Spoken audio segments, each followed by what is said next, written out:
Welcome to Healing in Truth, a three-part documentary film series presented to raise public awareness of the injustices committed against Canada's Indigenous peoples.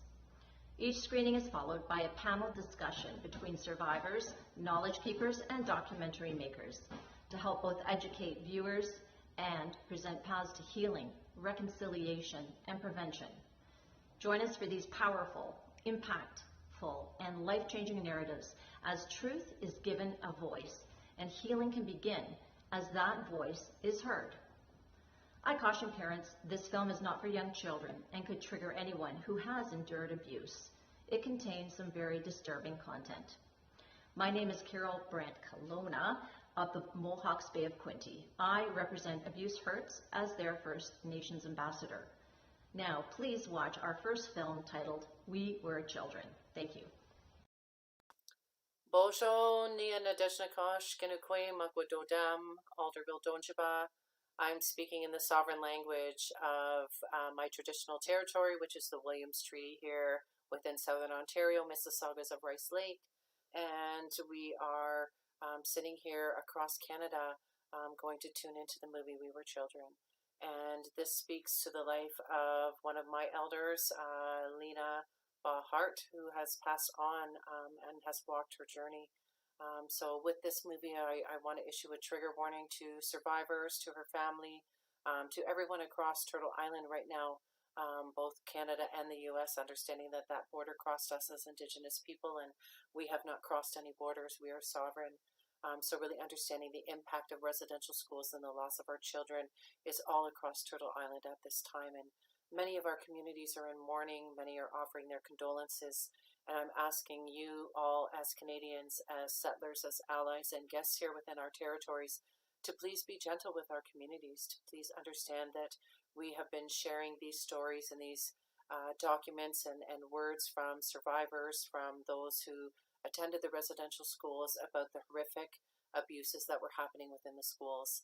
And for the most part of the last generation, those words have fallen on deaf ears. And really understanding the horrific finds that are happening across Canada right now, with the discovery of mass, I don't want to say graves because they are not graves. You know, graves indicate a memorial or a marker or a remembrance of, and these were hidden for so long, and these are our children that were hidden across Canada, and many, many more to come home.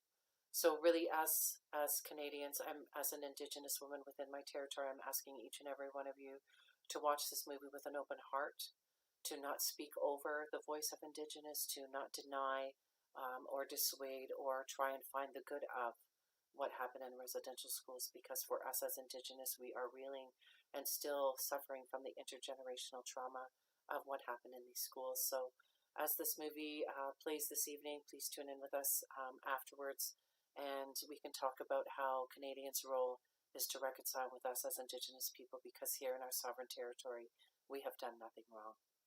So with that, our movie, We Were Children, the life of my elder, Lena Hart, and please sit with an open heart and an open mind, and as the smoke rises with our prayers to Creator, please take care of yourselves, please take care of those around you. For those that are survivors or families, please take care of yourselves and reach out. We will have hotlines and supports throughout the showing of this movie and following. So, Chimigwach, Bamapi, Guamen.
Residential school abuse has profoundly affected multiple generations of Indigenous people.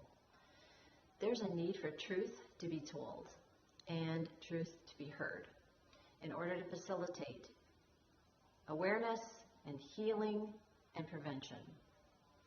I have the honor of introducing you to our discussion panel, and I encourage you to listen and share this vital glimpse of truth about the infliction of this horrible injustice.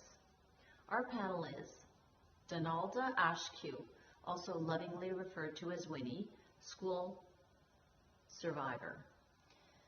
Suzanne Smoke, Bindigan Healing and Arts, Taboo Indigenous Mental Wellness Council.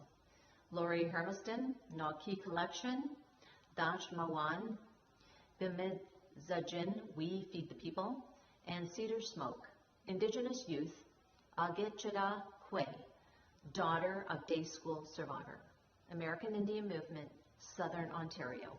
Please watch. There's Jumbo.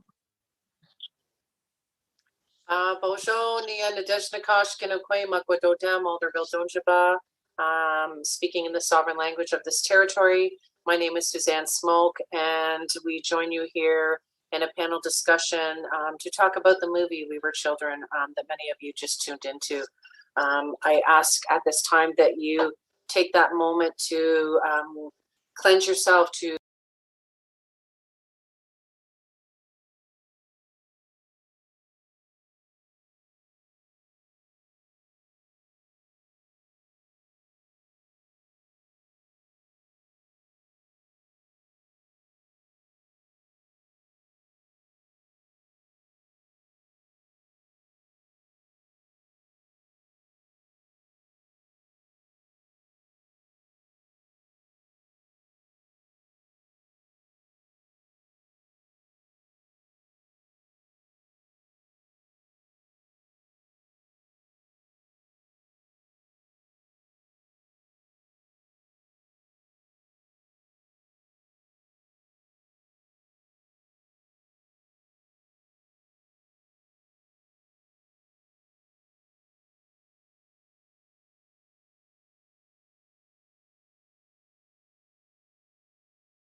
There's Jumbo.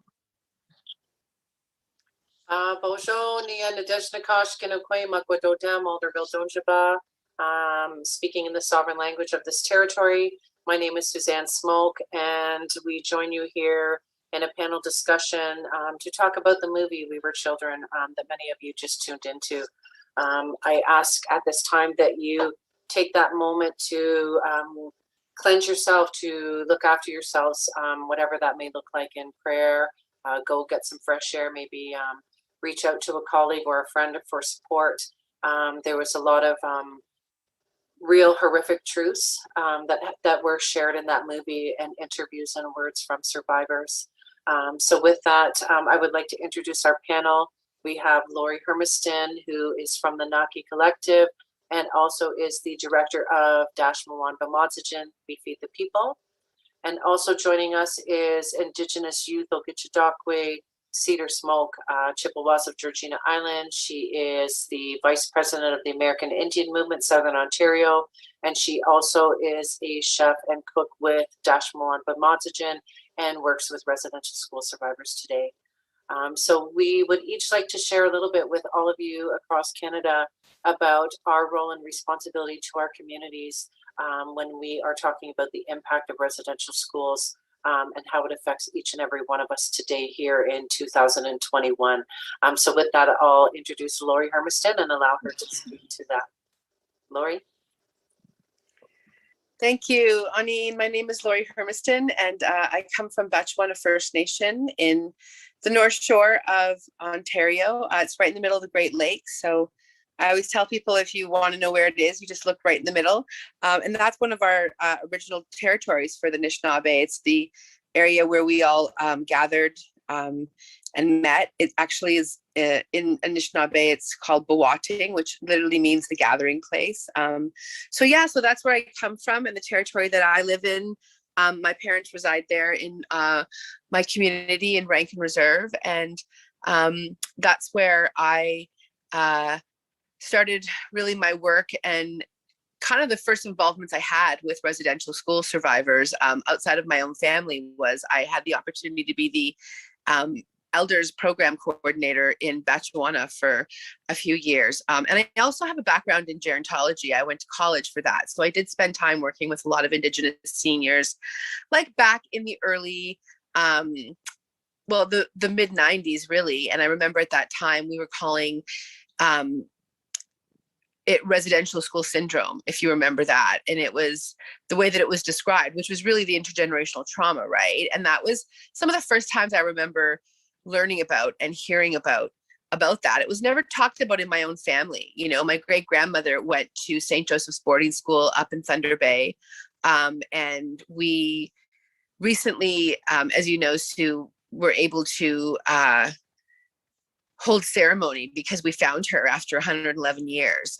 She was located after much searching and time spent by my family, by my mother and my grandmother and my great-grandmother and my aunties and just my family for years. You know, we always heard the story of my grandmother going up to St. Joseph's boarding school and that she was raised by nuns. And then we heard that she had a sister that passed away at that school. And she was told when her sister passed, the nuns came to get her and told her that her sister was gone and not coming back. And that's all she heard.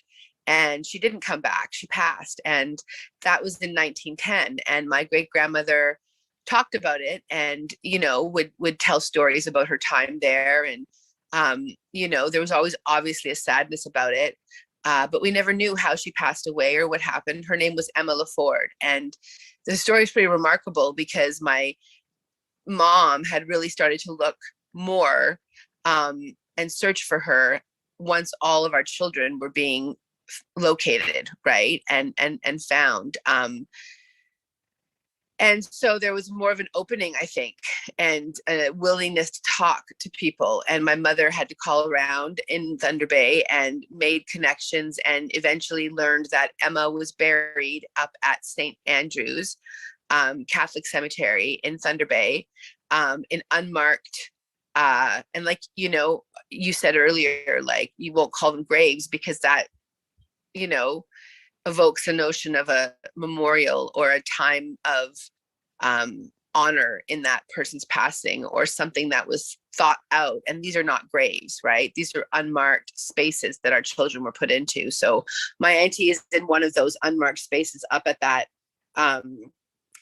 Catholic gravesite, and we discovered that. So we went up and were able to hold ceremony for her. We've sang for her. We brought items up from home and buried them where she is. And we marked that she is there. My family went up and did that, and then they went and held ceremony for her in Garden River, where her family is currently buried. So, 111 years she was missing, and in my family, that was the experience that, impacted so much of the way that we were raised, the way that we learned to love, the way that we learned to understand ourselves in relationships with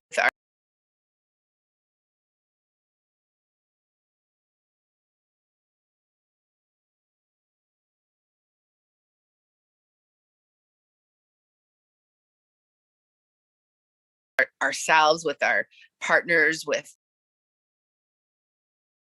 us. And it, created a lot of spaces where hurt exists.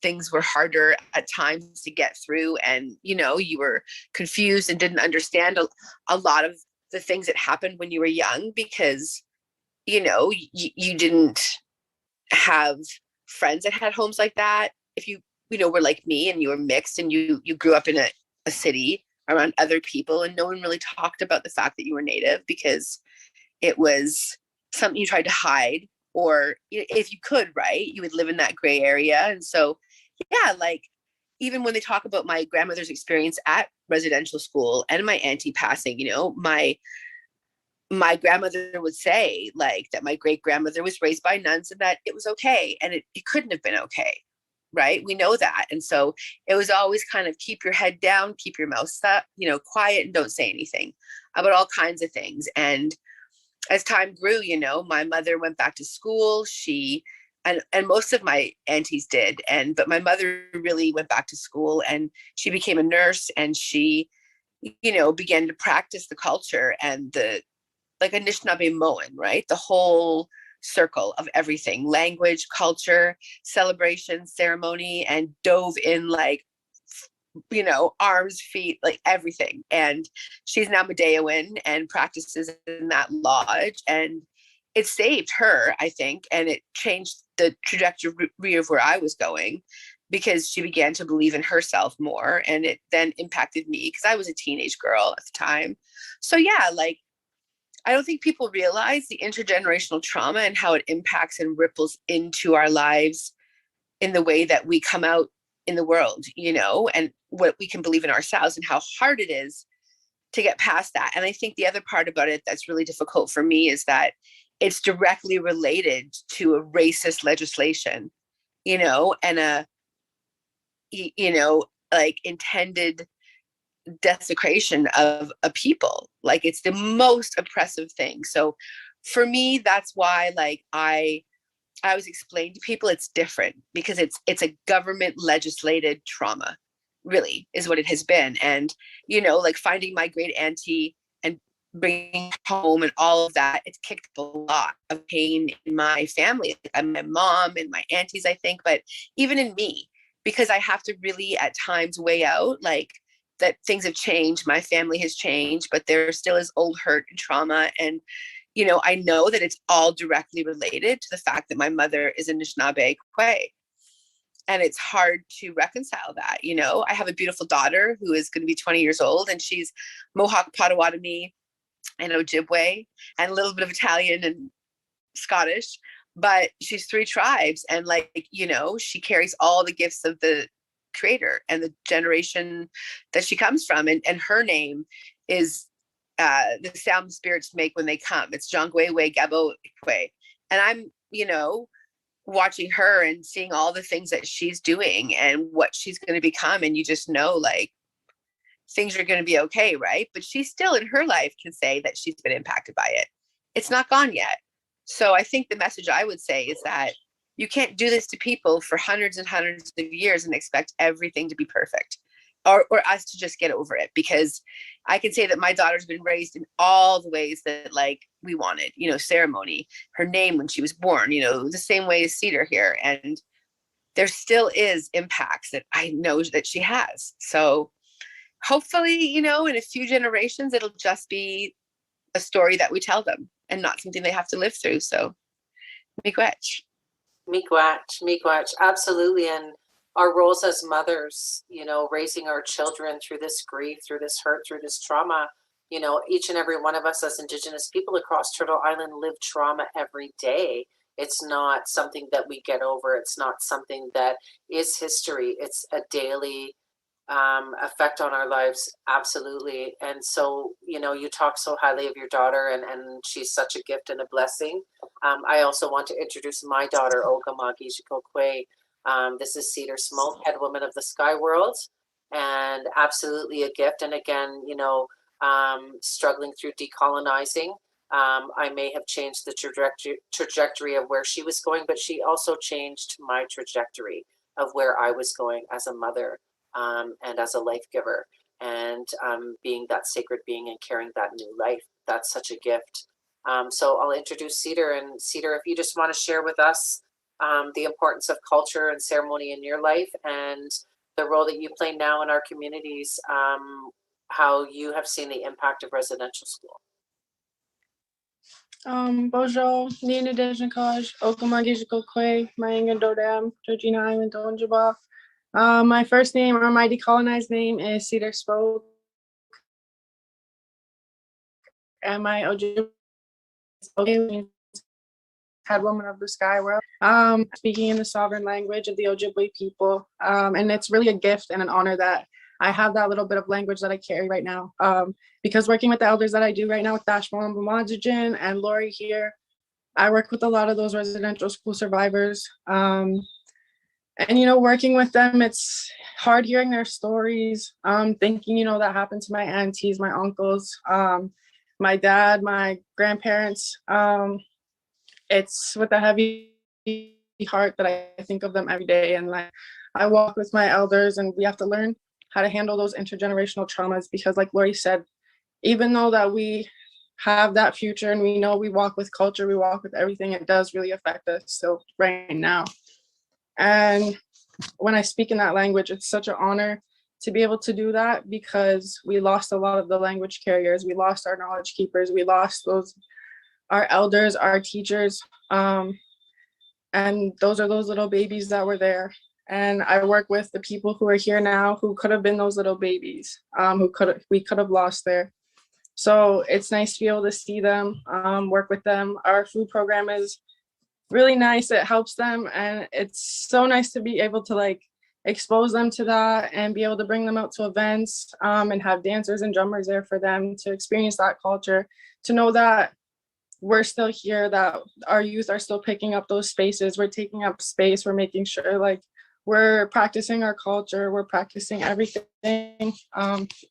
So it's beautiful to work with them. And I'm just really excited. I have that space with my new auntie, Lori, and all the aunties that we work with in Nashmawan. I met so many nice people, so many good people. And I'm still learning on my journey, learning my culture, learning my language, learning all my traditions through working with my mom, going to ceremony, and working with all the aunties right here now. And, teaching those ceremonies to other youth, including other youth, making sure youth are coming in. And it's always nice to expose them to the elders as well, and doing that work with them. So thank you. Miigwech.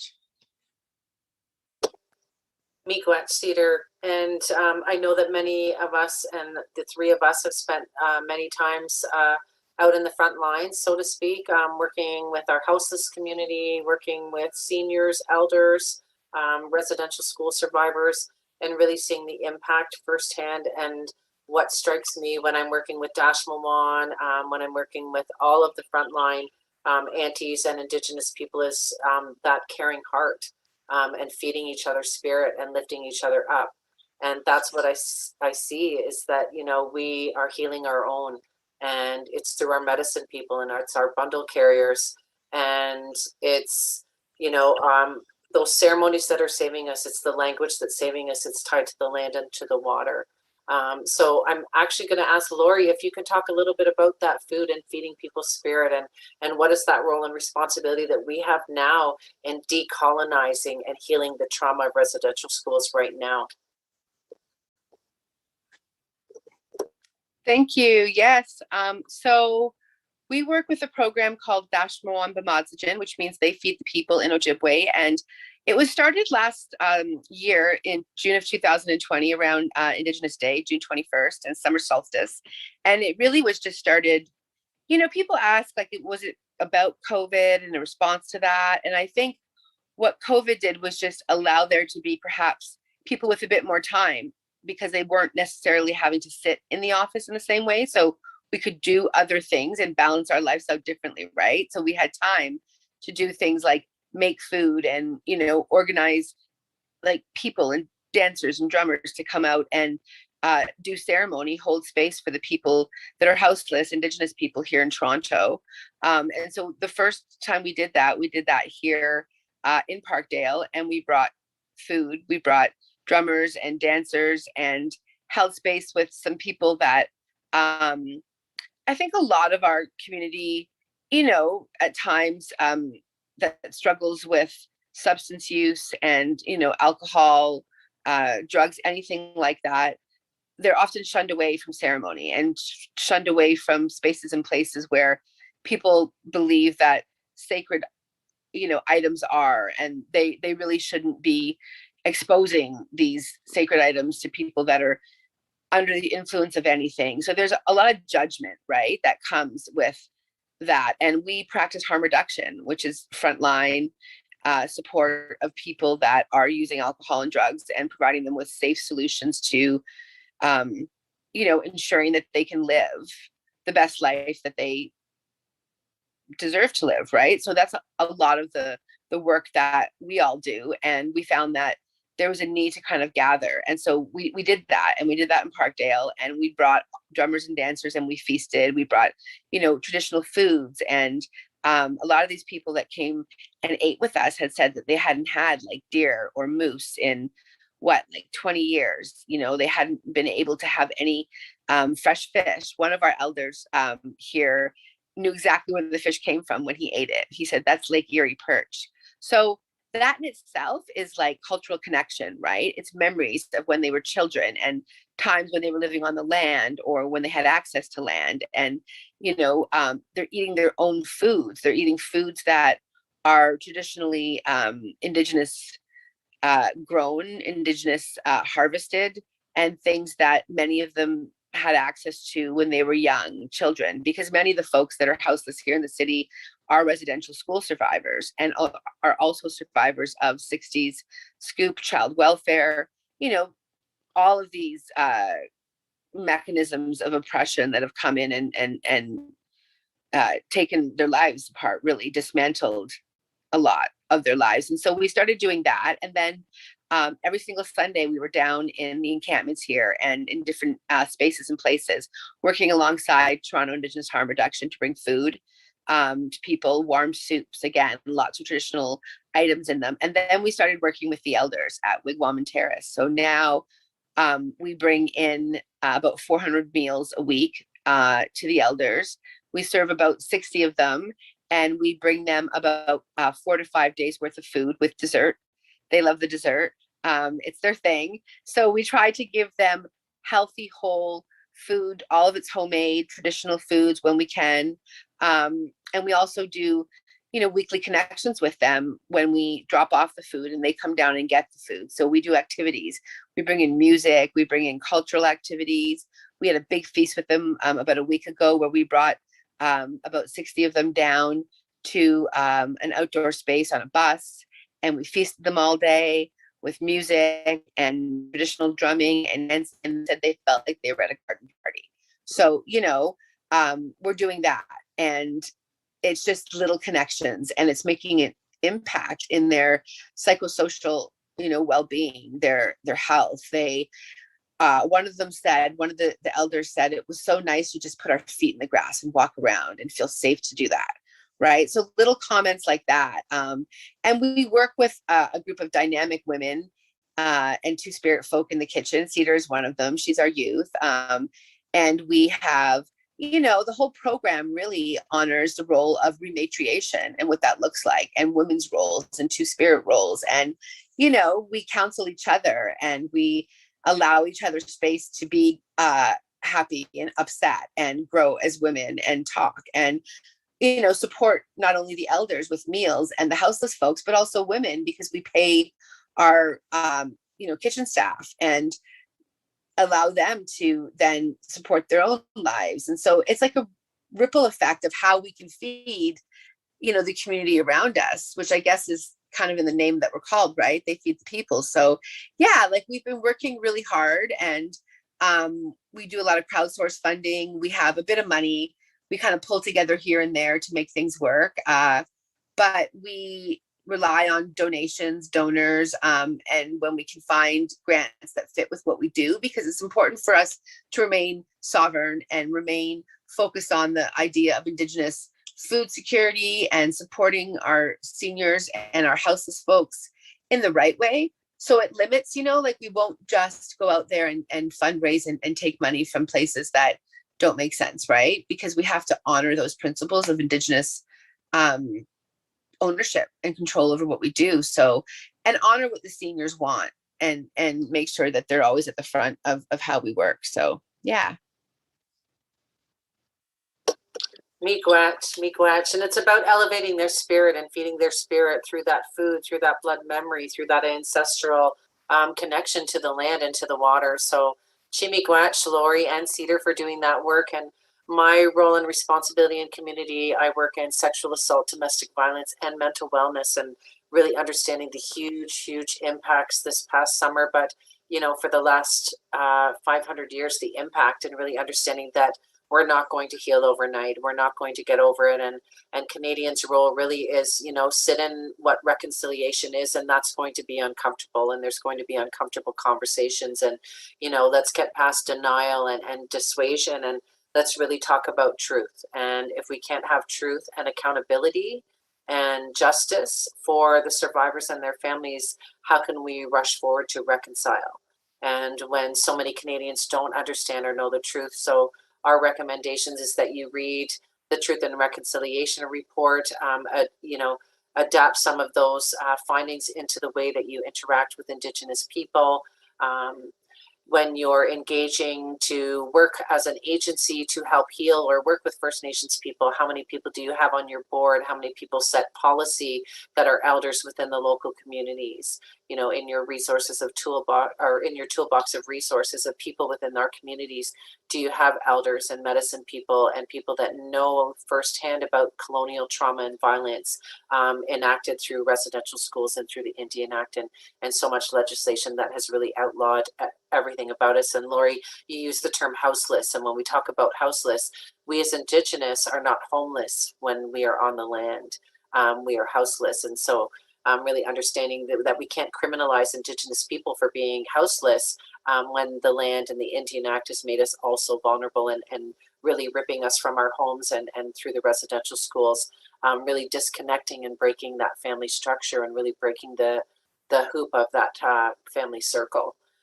So there will be links in the bottom if anyone is wishing to support Dash Mawan Bamadzichin and the food programs that supports the elders and survivors of residential school, as well as our houseless folks. Those connections will be there. It's Dash Mawan Bamadzichin, and there's a GoFundMe through Facebook, and we'll put the links in. Also, Bindigan Healing and Arts, that is a grassroots York region. We created that, Cedar and I. We do food box programs, Christmas hamper programs, and really just basic grassroots filling in gaps in services because so many First Nations people really struggle working through and navigating the healthcare system that is really, really oppressive and racist and really does not support our healing journey as Indigenous people. So as Canadians watching and hearing the voices and really seeing the impact firsthand in our lives, but in lives across everyone that is Indigenous across Turtle Island. How can we move forward together in right relationships? And that's by taking ownership as Canadians in reconciling with us as First Nations people, understanding how magnificent we are and the contributions that we've given to Canada, to settlers and guests here within our territories. So with that being said, Chimigwach to you ladies for doing the tremendous work that you're doing with the survivors. And just if anyone is looking for support or seeking help after watching the movie, again, there are many links that are going to be showcased here, and reach out to any one of us within Dash Mawan, Bintigan, and we will be there to help and support in any questions that you have. So reach out, Dash Mawan Pamadzajan on Facebook, and we will post the GoFundMe. And please, for all of the survivors and their families, our prayers are out to each and every one of you during this time. Know that your voices have been heard. The voices of those young ones are not lost. We found them, and with that, there's a great change and a great uprising of our young people that are here today. They have survived, and our culture and our language and our way of life is what is healing our communities now. With that, Chimigwach to each and every one of you. Reach out in a good way, build those right relationships, and it is Canadians' role to reconcile with us as Indigenous people. Chimigwach, have a good night. Thank you. Thank you so much for watching. If you would like more information, please email info@abusehurts.ca. Also scroll down for further information on resources, call to action, or other films. I'm Carol Brandt Colonna, and I am the First Nations Ambassador with Abuse Hurts. Thank you.